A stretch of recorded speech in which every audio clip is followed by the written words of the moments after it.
This program was made possible by a grant from S.R. Foxley and Q, and by the generous support of viewers like you. If you wish to join them in pledging to this channel, please find a link to the Prophet of Zod Patreon below.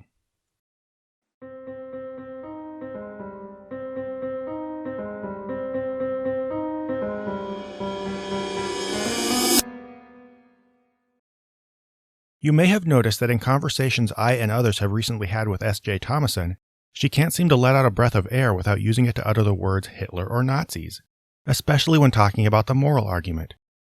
Christian apologists of all kinds and at all levels, from the lowly Gret Glyer to the illustrious William Lane Craig, are absolutely in love with pointing out how depraved and murderous the Nazis were. And the reason for this is simple.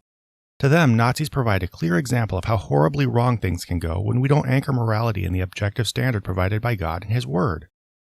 God's objective standard, and nothing else, provides us the basis for saying that our society's inclination toward basic decency is good, while others' inclination toward murder is bad.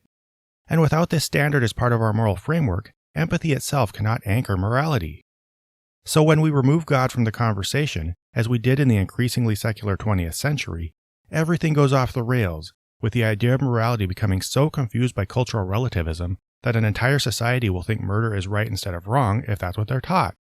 And apparently empathy isn't enough to stop this reversal in their moral understanding. I may not have nailed this precisely for every apologist, because they all have their own way of phrasing this, and SJ confuses the issue by bouncing between this idea and the notion that all societies everywhere share the same moral sense. But this is basically the idea they get across, right?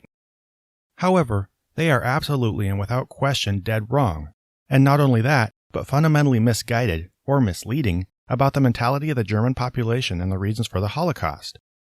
Now, I'll acknowledge from the start that the reasons for what went wrong in Germany are complicated, and I really don't have the time or expertise to do them full justice. But I can confidently say that if anybody thinks the Holocaust happened because the German people didn't have a concept of morality guided in a basic sense of empathy, they've totally missed the point. I would say that instead, Nazi leadership warped its people's very normal sense of empathy. To understand how, let's examine a situation in which many of you could likely bring yourselves to take the life of another person. And that would be if an intruder entered your home and presented a clear and obvious danger to the lives of your family members. If this happened, you would do what was necessary to stop the intruder, right? And if you needed to use deadly force, you would, right? And I would ask why this is. Is it because your sense of morality was suddenly reversed?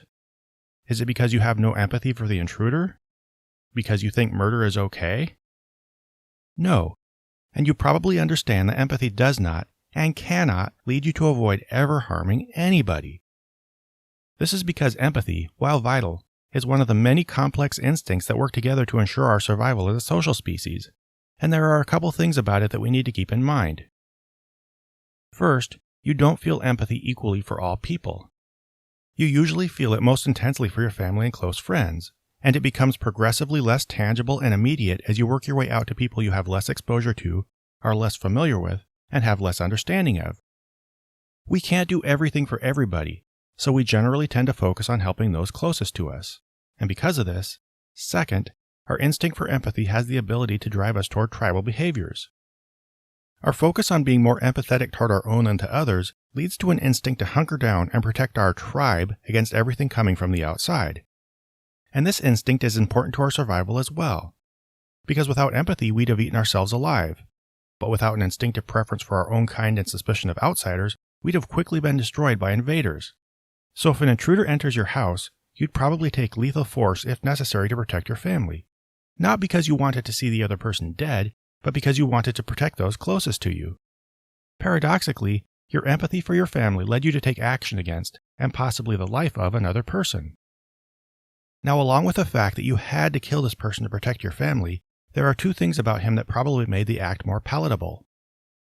One, he's not part of your tribe, thus you're not as familiar with him, and his death isn't as meaningful to you, because you'd probably feel slightly more conflicted if the attacker were a close but deranged family member. And two, it's easy to judge him as a bad person because he's about to harm people. In a mild and fairly reasonable way, your instincts cause you to dehumanize the intruder so you can do what's necessary to protect your own. Now let's compare this situation with what happened in Nazi Germany. The German people's sense of empathy did not fail them. just as your sense of empathy would not have failed you if you killed a home intruder.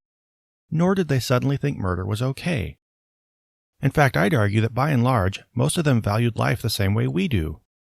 It's just that a combination of severe socioeconomic conditions and a campaign of propaganda confused both their empathy and the value they placed on human life, creating a sense of danger that hyperfocused these instincts on protecting their own against a misrepresented outsider. Nazi leadership couldn't have just told their population, let's murder the Jews. They had to prep them with rhetoric about how the Jews are devious, the Jews are undermining us and betraying us, the Jews are going to hurt you and your family. They started with this, then built on that sense of danger to create a sense of anger, of hatred.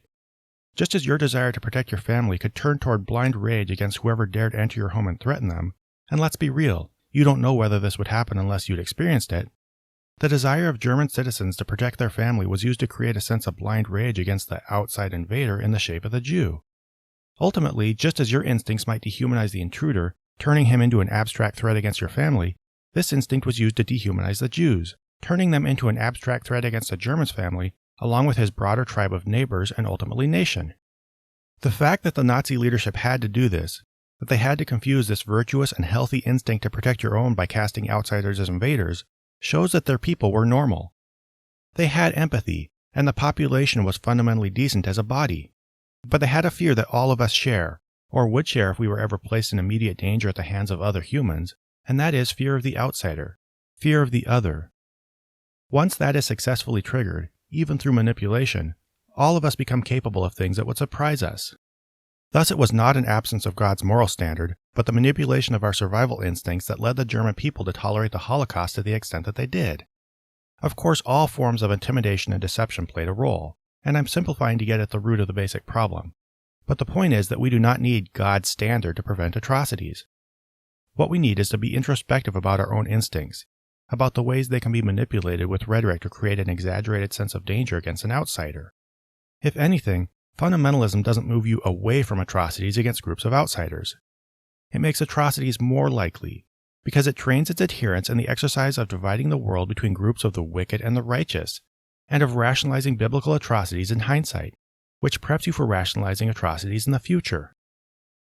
In the end, Nazi leadership needed to confuse their people with a constant and sustained campaign of intimidation and deception. The population's sense of morality was not absent. It was confused by a variety of factors, and in fact many of them just put their heads down because they were scared. Until we understand this, and until opportunistic apologists stop pushing a shallow understanding of atrocities to score cheap points on the topic of morality, this confusion over why we are moral will persist, and people will remain more, not less, susceptible to manipulation.